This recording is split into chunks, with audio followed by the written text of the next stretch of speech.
Salah satunya adalah apapun usaha yang aku lakukan, uang lebih mudah mendatangiku.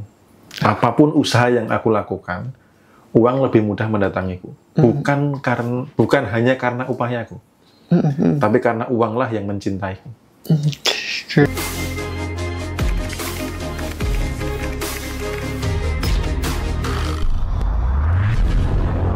Karena kan pikiran tadi kan di level bawah itu kan.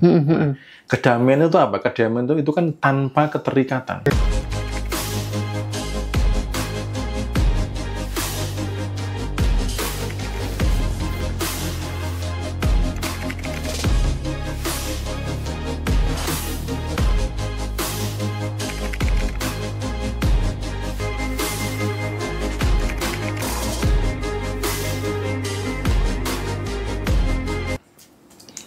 Keterikatan itu hasil dari pikiran. Terikat akan cicilan, terikat akan jatuh tempo, terikat akan rasa kekurangan dari pikiran itu.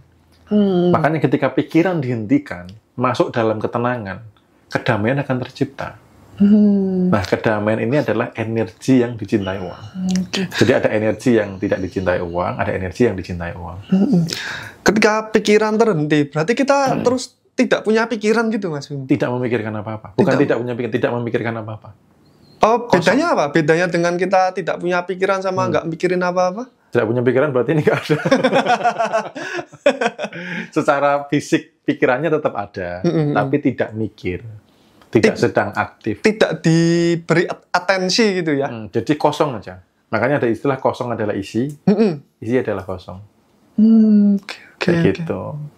Dan ini titik terakhirnya apa sih, Mas Bimo? Ketika kita sudah berhasil berdamai, kosong, dan melakukan...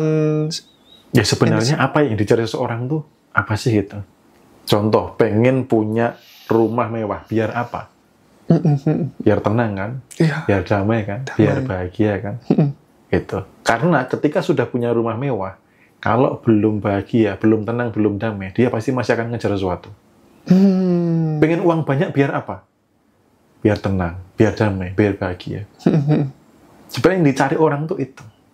Oke. Kenapa tidak itu dulu? Gitu. Nah, ada energi-energi yang tidak dicintai uang. Dan kedamaian ini salah satu energi yang dicintai uang. Gitu. Yang tidak dicintai uang itu contohnya orang-orang yang cenderung panik, cemas, khawatir, takut, gerusa-gerusu dan sebagainya itu kan kecenderungannya kan duitnya dikit. Gitu. Tapi orang yang tenang, santai, enjoy, damai itu rata-rata duitnya mah banyak-banyak. Duitnya banyak. Kecenderungan ya, tidak selalu pasti, tapi kecenderungannya begitu. Oke.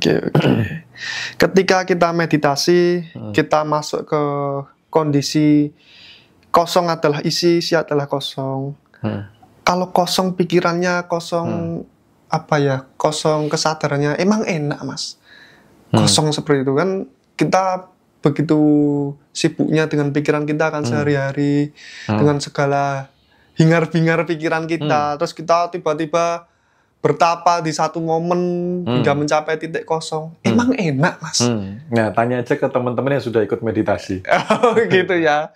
Secara rasa tetap ada, bro. Secara pikiran nggak? Secara rasa tetap ada. Rasa tenang, rasa damai ada, tapi nggak mikir. Maksudnya nggak mikir tuh nggak mikir cicilan, nggak mikir jatuh tempo, nggak mikir anak di rumah lagi ngapain, nggak mikir omongannya tetangga misalnya. Jadi pikiran itu benar-benar terhenti gitu loh.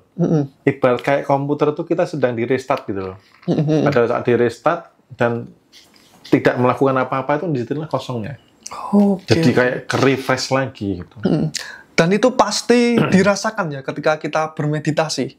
Bisa, hanya tinggal orangnya itu kadang beda-beda. Kalau yang sudah terbiasa menciptakan itu simple, sederhana. Kalau yang belum, orang yang kafir, yang kakean pikir, kan perlu berjuang ekstra untuk mendiamkan pikirannya sendiri gitu. Dia perlu berjuang ekstra gitu. Oke. Teman-teman yang pernah merasakan manfaat dari meditasinya Mas Bimo ketika meditasi bareng, boleh diceritain di kolom komentar ya, Mas ya. Boleh. Untuk teman-teman yang baru bisa nanti baca-baca di kolom komentar. Banyak pengalaman pasti dan banyak testimoni juga. Ya ini Mas Aris yang komen ini kemarin habis ngirim video uang 1 kresek tuh. Oh, ayo Mas Aris, ayo wajib komentar, ayo. Ini nanti Aris, kalau videonya sudah rilis harus banyak komentarnya ini ya. Berarti kosong tuh tetap enak ya. Ada rasa enak tersendiri. Tenang, damai. Tentu happy. Enak yang dimaksud di sini kan tidak seperti enaknya pikiran yang ramai, semisal nonton konser atau mungkin musik kita dengerin musik DJ atau kita dugem itu kan enak tapi pikirannya riuh ya, pikirannya rame gitu. Nek meditasi beda ya berarti. Beda. Ya? Tenang, damai. Okay. Gitu. Dan ketika di kondisi seperti itu makanya teman-teman ngalamin yang namanya nggak masuk akal, ngalamin yang namanya keajaiban gitu. Karena apa? Pikirannya tadi yang serba logik sudah diletakkan. Gitu. Ketika itu diletakkan, yang serba ajaib masuk.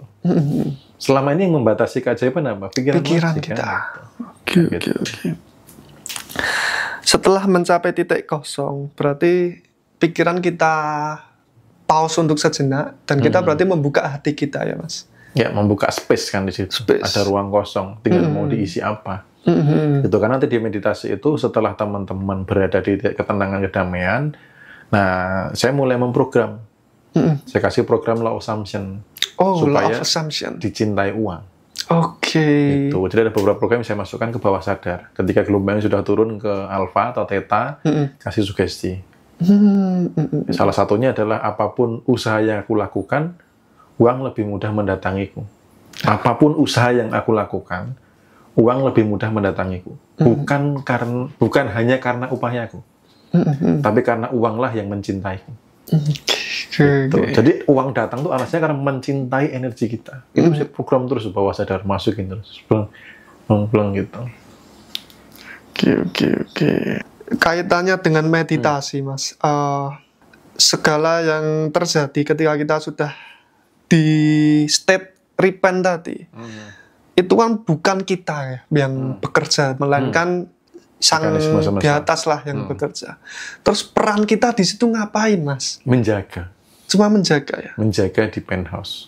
Menjaga rasa kelimpahan, menjaga hubungan baik dengan sang sumber rezeki yang ngasih rezeki, menjaga supaya tidak turun ke level rasa kekurangan, cemas, khawatir, takut gitu loh. Coba aja cek, rata-rata orang yang berlimpah itu sudah nggak punya rasa khawatir. Misal muncul itu dia hanya secuil aja dan dia bisa memanage itu untuk segera pergi. Karena khawatir itu bagian bentuk dari rasa kekurangan. Ketika dia mengizinkan berlama-lama, siap-siap narik kekurangan. Oke. Gitu. Nah, kesadaran inilah yang dibutuhkan teman-teman. Karena tidak mungkin menarik kelimpahan dengan rasa kekurangan tuh nggak ketemu rumusnya. Frekuensinya beda. Mau narik kelimpahan tapi dengan memancarkan rasa kekurangan. Nggak mungkin bisa. Nggak bisa. Oke. Gitu. Misal diizinkan bisa, biasanya nggak awet. Gitu. Biasanya nggak awet. Dan kalau kita ada di vibrasi rendah, intuisi itu juga jarang ada ya. Betul. Ya, kalau sudah di penthouse, intuisi, komunikasi dengan higher self itu benar-benar sangat jauh beda. Apa itu, Om? Higher self. Boleh dijelaskan itu? Ya, higher self itu kan ruhnya sebenarnya. Pada saat manusia diciptakan, itu kan aku tiupkan sebagian ruhku. Aku tiupkan sebagian ruh. Artinya ada ruhnya yang ditiupkan ke sini kan. Oh, ya. Nah, setiap hari sepanjang hari sebenarnya dia itu berbicara dengan kita, berkomunikasi. Hanya saja beda frekuensi. Contohnya gini, siaran penthouse ini frekuensinya di 108 gitu ya. Siaran radionya tuh nyala terus 108. Tapi kalau kita yang dengerin di frekuensi 90, kedenger nggak? Kresek-kresek kan. Kresek-kresek itu kalau 107,5, ini 100 loh. Beda 8 poin itu sudah nggak kedengeran. Iya. Nah, orang-orang yang intuisinya nggak tajam, orang-orang yang petunjuknya itu nggak jelas, dari sana tuh nggak bisa mengasih petunjuknya, dipastikan kemungkinan besar dia berada di energi rendah, frekuensinya di level-level yang bukan penthouse. Dia masih memegang endapan-endapan emosi di level bawah, energi di bawah. Energi itu kan emosi yang bergerak. Oh, emosi itu energi yang bergerak. Oke. Energy in motion itu. Ya. Berarti kan dia berada di energi level frekuensi bawah. Sehingga ketika atas ini ngomong nggak dengar. Begitu dia mampu melepas ini, dia masuk ke penthouse, yang diomongkan ini kedengaran. Kitanya yang jadi denger gitu ya? Jadi dengar. Oke. Makanya ketika saya dapat petunjuk arus bisnis apa, dibuat sistem bagaimana, brand baru seperti apa, saya bikin buku judulnya apa, bab pertama apa, itu mengakses di kehidupan penthouse itu. Udah diatur itu ya? Sudah. Nggak perlu mikir berarti, Mas? Kita hanya cukup mendengarkan saja. Oh, iya. Tentunya dengan tidak kafir ya. Karena kalau sudah kafir, kakek pikir. Itu egonya yang tinggi. Oke. Gitu. Dengan mendengar petunjuk-petunjuk itu tadi, lewat apa saja biasanya petunjuk itu kita dengarkan, Mas? Ya. Apakah selalu audible gitu berupa bisikan?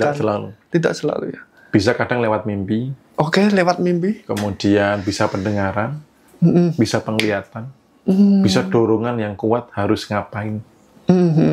Dan biasanya yang terjadi pada saat tidak sedang mikir. Biasanya ketika tidak mikir itu. Karena frekuensinya beda. Jadi pikiran, di atas pikiran ada insting, di atas insting ada intuisi. Intuisi bekerja ketika sedang tidak mikir.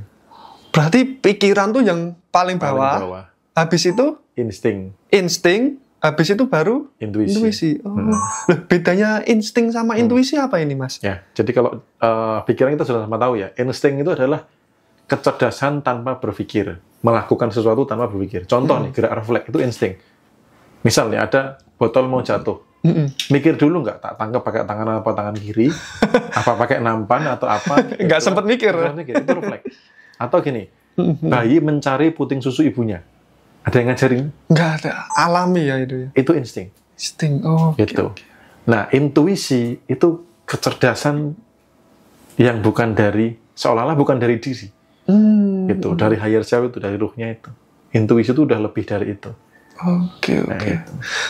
Higher self itu tadi, sumbernya itu dari mana higher self-nya? Dari ruhnya itu. Langsung ya, itu terhubung langsung ya? Iya, makanya teman-teman coba nanti googling aja. Siapa itu higher self? Nulisnya higher self. Higher self. Ya, H-I-G-H-E-R self. Oke. Itu adalah diri yang tertinggi, yang paling dekat dengannya. Diri tertinggi. Ya, kalau di bahasa Jawa sejati ning diri. Guru sejati, jiwa sejati. Ciri-cirinya jika higher self berkomunikasi dengan kita, apa itu, Mas? Dan bedanya dengan petunjuk-petunjuk yang palsu apa? Kalau petunjuk palsu itu rata-rata dari pikiran. Hasil dari berpikir. Hasil dari berpikir. Iya, contoh misal gini. Aku ngerjain apa lagi ya? Itu ada pertanyaan mikir kan. Habis itu berpikir keras apa ini, apa itu, ini itu, ada pertimbangan dan lain sebagainya kan di level mikir kan gitu.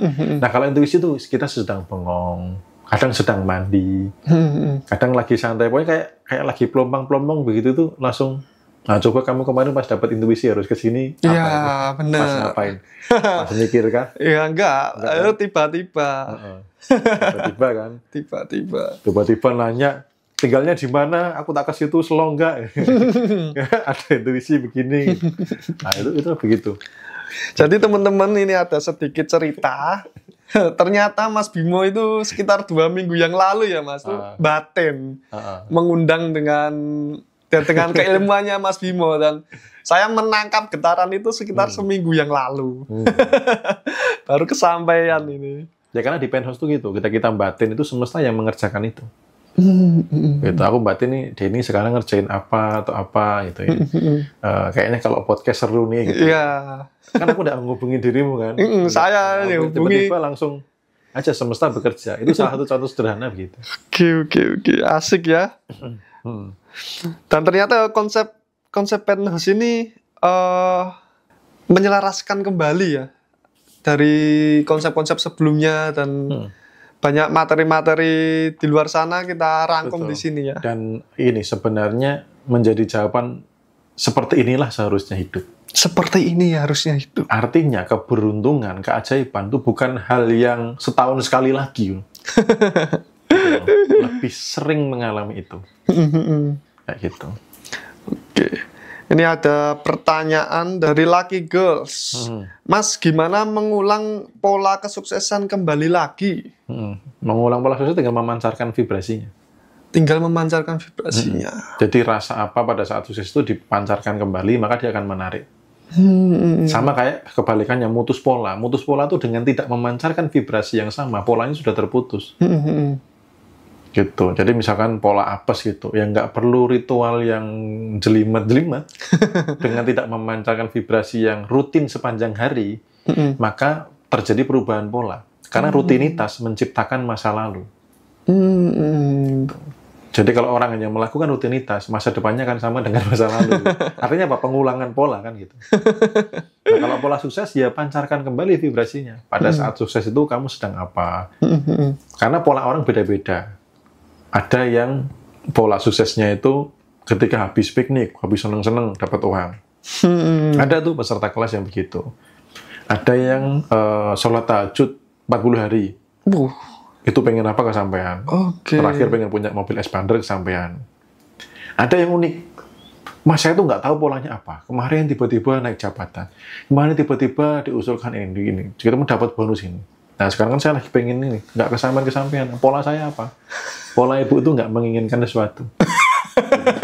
Jadi jangan ngarepin sesuatu untuk dapat sesuatu. Malah dapat. Malah dapat. Begitu ngarep, malah nggak dapat.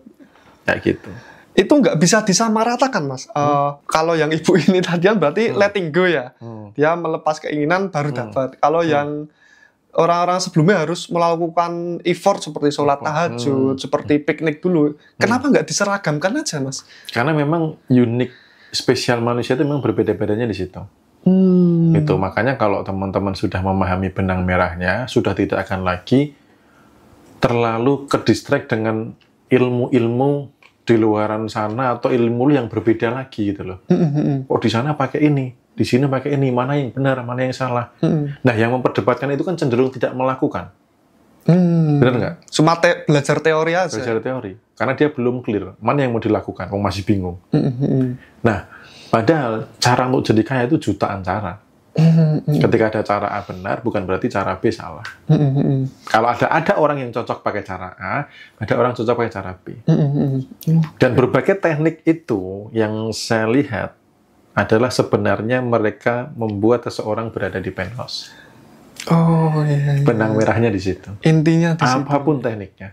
Mau letting go, letting in, seduna metode itu untuk supaya manusia berada di penthouse itu. Di kehidupan SK-nya sudah ditulis. Dan nanti di program penthouse ini, Repent ini teknik-teknik seperti itu juga tetap diajarkan juga ya, Mas? Ya. Tinggal teman-teman nyamannya pakai yang mana. Gitu. Nanti apakah ada sebuah seminar atau kelas ini, Mas, terkait dengan Repent ini? Pasti ada. Ya? Hanya saja saat ini saya menyelesaikan buku dulu. Karena buku apa ini? Buku apa? Ayo, buku apa ini? Iya, jadi setelah parfum, saya concernnya di buku. Karena di buku itu pun juga, bukunya bukan sekedar buku pengetahuan sih. Lebih ke pengetahuan plus panduan. Pengetahuan plus panduan? Panduan untuk melepaskan batasan. Panduan untuk melepaskan emosi di bawah. Panduan untuk memancarkan kelimpahan selama 21 hari. Kenapa 21 hari? Nggak apa-apa. Itu sudah banyak yang ini ya, teman-teman bisa googling ya, penelitiannya. Kenapa harus 21 hari? Gitu. Gitu. Karena banyak yang memakai teknik itu.